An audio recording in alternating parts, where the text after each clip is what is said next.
Recording in progress. Assalamualaikum warahmatullahi wabarakatuh. Perkenalkan, nama saya Muhammad Amin Jazuli. Nah, di sini saya dari kelas Metodologi Penelitian dan Penulisan Ilmiah kelas C. Nah, di sini saya akan mempresentasikan tentang tugas akhir saya, Metodologi Penelitian dan Penulisan Ilmiah. Nah, judul yang saya pakai yaitu pengaruh lingkungan belajar terhadap konsentrasi belajar siswa dengan penerapan sistem pembelajaran blended learning pada teknik komputer dan jaringan kelas 10 SMKN 11 Malang. Nah, yang pertama yaitu pendahuluan. Nah, pendahuluan sendiri terdapat 6 pembahasan. Yang pertama itu ada latar belakang, yang kedua ada rumusan masalah, yang ketiga ada tujuan, yang keempat ada manfaat, yang kelima ada batasan masalah, yang keenam ada sistematika pembahasan. Yang pertama, latar belakang. Apa sih latar belakang? Saya mengambil judul tersebut. Yang pertama itu munculnya pandemi COVID-19 di Indonesia memberikan dampak yang besar bagi Indonesia. Nah, dampak yang ditimbulkan dari pandemi COVID-19 menyentuh seluruh sektor kehidupan mulai dari sektor ekonomi, kesehatan, investasi, pariwisata, hingga pendidikan. Nah, pembelajaran yang semula dilakukan tatap muka, luring langsung di sekolahan, kini harus berganti dengan pembelajaran jarak jauh untuk mengurangi penyebaran virus. SMK merupakan sekolah yang lulusannya diharapkan mampu memiliki kompetensi untuk siap kerja. Oleh karena itu, pembelajaran yang diberikan meliputi teori dan praktek yang mana lebih besar prosentasenya pada praktek. Metode blended learning sendiri adalah penggabungan antara model pembelajaran konvensional dengan e-learning yang memanfaatkan media elektronik, sehingga proses pembelajaran akan berjalan dengan kondusif. E-learning pada hakikatnya adalah bentuk pembelajaran konvensional yang dituangkan dalam format digital dan disajikan melalui teknik informasi. Secara ringkas, dinyatakan e-learning perlu diciptakan seolah peserta didik belajar secara konvensional, hanya saja dipindahkan ke dalam sistem digital melalui internet. Nah, dengan metode blended learning ini, guru dan siswa juga secara bertahap dapat bisa beradaptasi dengan kemajuan teknologi pendidikan, yang juga tetap didukung dengan metode ceramah, serta pengajar, dan siswa tidak lagi selalu harus bertatap muka di dalam ruang kelas pada waktu yang bersamaan. Menurut Nugroho, pada bukunya pada tahun 2007 disebutkan bahwa suatu faktor yang dapat membuat siswa kehilangan konsentrasi yaitu karena faktor lingkungan belajar. Nah, lingkungan belajar sendiri adalah suatu lingkungan, suatu alam yang berada di sekitar kita yang memiliki makna dan pengaruh tertentu kepada individu. Nah, tujuan dari saya membuat proposal skripsi ini yaitu mengkaji penerapan blended learning, teknik komputer dan jaringan SMKN 11 Malang pada masa pandemik dan masa pasca pandemik serta mengetahui hubungan lingkungan belajar siswa dengan konsentrasi belajar siswa, teknik komputer dan jaringan SMKN 11 Malang. Berikutnya yang kedua yaitu rumusan masalah. Nah, berdasarkan latar belakang yang telah dikemukakan di atas, yang saya kemukakan tadi, nah maka rumusan masalah yang akan dikaji adalah yang pertama itu bagaimana lingkungan siswa SMKN 11 Malang dalam pembelajaran teknik komputer dan jaringan. Yang kedua, bagaimana tingkat konsentrasi siswa dalam pembelajaran dengan sistem blended learning. Nah, nomor 3 yaitu tujuan. Nah, tujuan dari penelitian yang saya lakukan ini adalah yang pertama itu untuk mengetahui lingkungan belajar siswa SMKN 11 Malang dalam pembelajaran teknik komputer dan jaringan. Yang kedua, untuk mengetahui seberapa besar tingkat konsentrasi siswa dalam pembelajaran dengan sistem blended learning. Berikutnya yang keempat yaitu manfaat. manfaat. Adapun manfaat penelitian yang ini adalah yang pertama itu secara teoritis. Nah, penelitian ini diharapkan dapat memberikan sumbangan pemikiran berupa teori-teori terhadap dunia pendidikan, khususnya tentang konsentrasi siswa yang sangat diperlukan guna keberhasilan dalam pembelajaran dan penelitian. Penelitian ini juga dapat digunakan sebagai bahan acuan untuk penelitian-penelitian selanjutnya. Yang kedua yaitu secara praktis. Bagi peneliti dapat dijadikan sarana dalam meningkatkan pengetahuan metodologi penelitian dan sarana serta menerapkan langsung teori-teori yang sudah didapatkan dan dipelajari.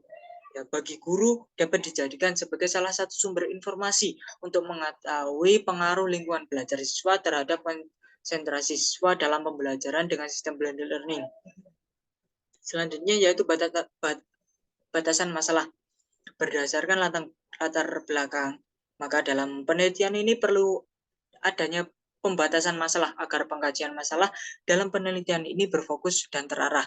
Nah, penelitian ini hanya membatasi masalah pada pengaruh lingkungan siswa dalam pembelajaran teknik komputer dan jaringan dengan sistem blended learning yang berada pada SMKN 11 Malang.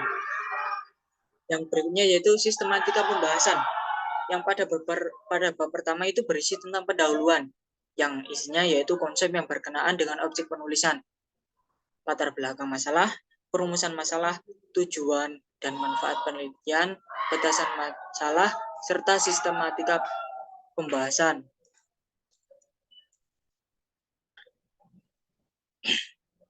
Pada bab kedua berisi tentang landasan kepustakaan yang berkenaan dengan pokok pembahasan, mencakup tentang konsentrasi belajar, lingkungan belajar, metode pembelajaran, dan learning.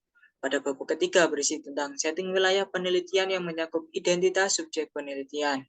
Pada bab keempat merupakan hasil analisis lingkungan belajar terhadap konsentrasi belajar siswa SMK 11 Malang mata pelajaran teknik komputer dan jaringan dengan model pembelajaran blended learning.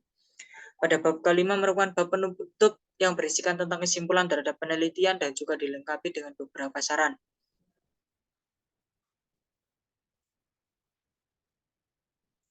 Nah, yang berikutnya yaitu landasan kepustakaan yang di sini akan kita bahas. Yang pertama itu konsentrasi belajar, kedua itu lingkungan belajar, yang ketiga metode blended learning. Konsentrasi belajar. Nah, konsentrasi belajar adalah sebuah kemampuan seorang manusia dalam mengendalikan pikiran, perasaan, dan kemauan sebagai bentuk upaya pemusatan pikiran terhadap sesuatu. Nah, konsentrasi belajar ini sangat penting untuk proses pembelajaran, meningkatkan hasil belajar dan aktivitas siswa yang berada di dalam kelas.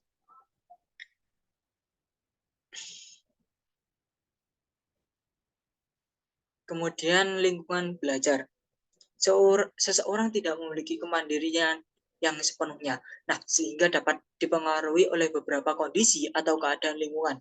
Nah, lingkungan sendiri dapat pula mempengaruhi prestasi belajar seseorang. Nah, lingkungan belajar adalah tempat di mana kita belajar yang dapat mempengaruhi belajarnya. Nah, lingkungan yang dimaksud yaitu lingkungan rumah, seperti keluarga, lingkungan sekolah, keadaan ramai atau keadaan tenang, dan sebagainya. Lingkungan belajar adalah tempat di sekitar siswa tersebut belajar yang dapat mempengaruhi belajarnya. Lingkungan yang dimaksud adalah lingkungan rumah, lingkungan sekolah dalam keadaan ramai atau keadaan tenang. Yang selanjutnya yaitu metode blended learning. Nah, apa sih metode blended learning? Yang pertama itu ada dua sistem pembelajaran. Yang pertama pembelajaran daring. Nah, pembelajaran daring sendiri yaitu metode pembelajaran yang bersifat student centered. Pada awalnya metode pembelajaran daring atau e-learning dimaksudkan untuk memotivasi peningkatan kualitas materi ajar, kualitas kemandirian, dan keaktifan mahasiswa.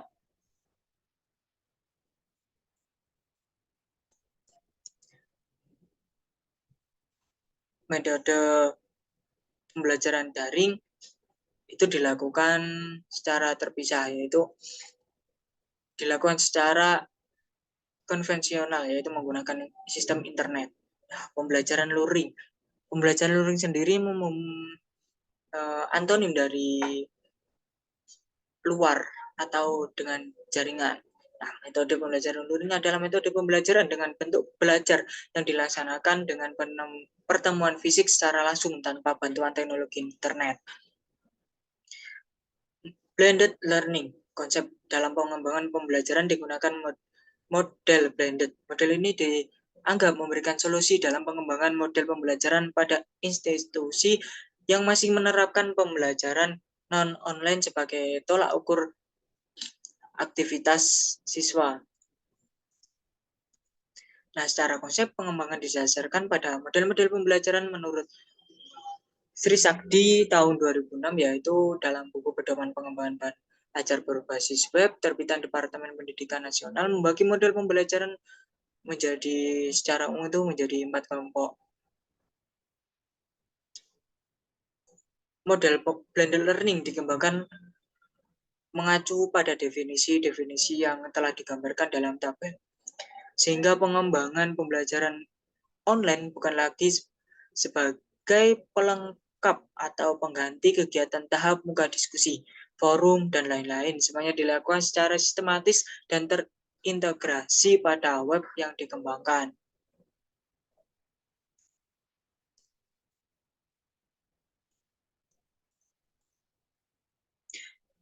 Komposisi blended learning sendiri itu digunakan yaitu 50/50. Artinya dari alokasi waktu yang disediakan 50% untuk kegiatan pembelajaran tatap muka dan 50% dilakukan pembelajaran secara online.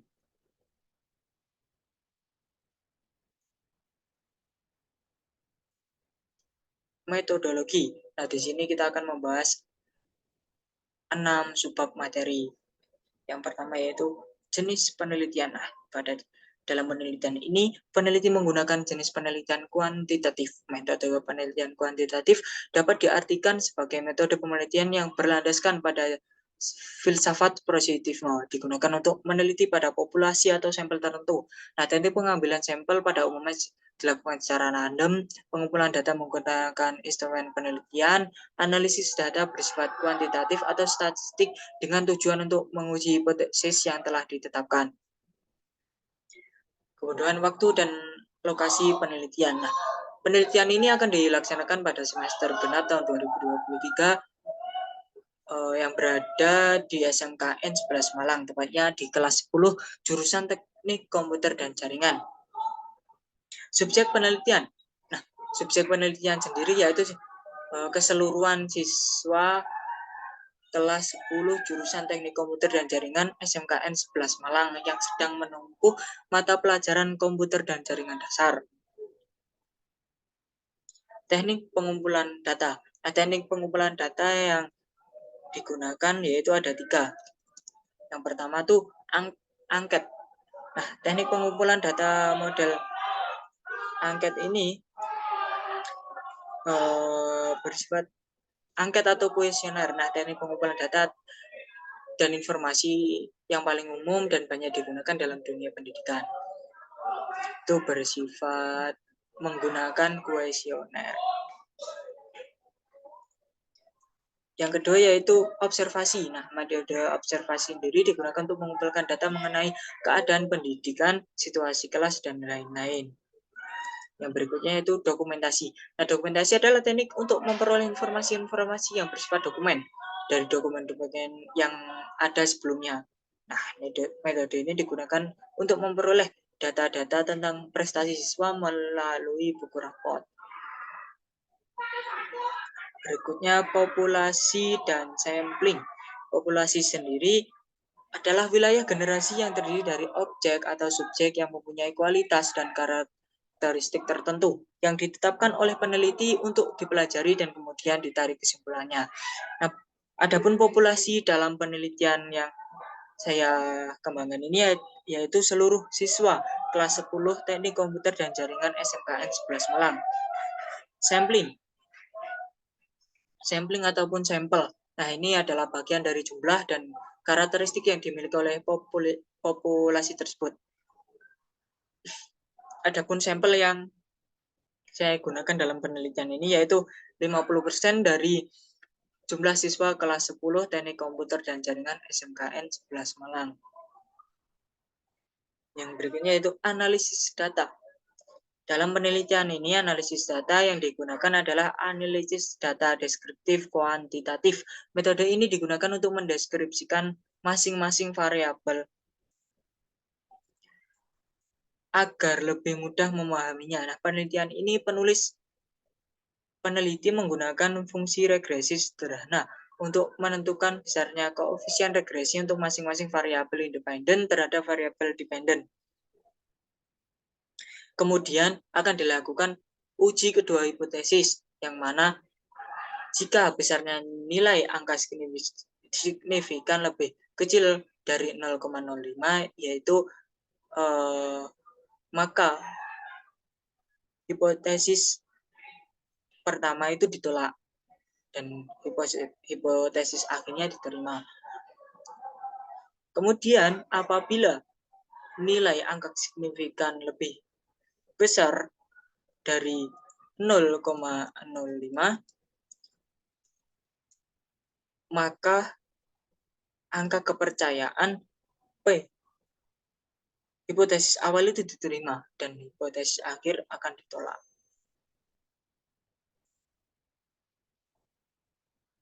Nah, terima kasih. Cukup sekian yang dapat saya sampaikan. Apabila ada kurang lebihnya saya mohon maaf. Akhirul kalam, wassalamualaikum warahmatullahi wabarakatuh.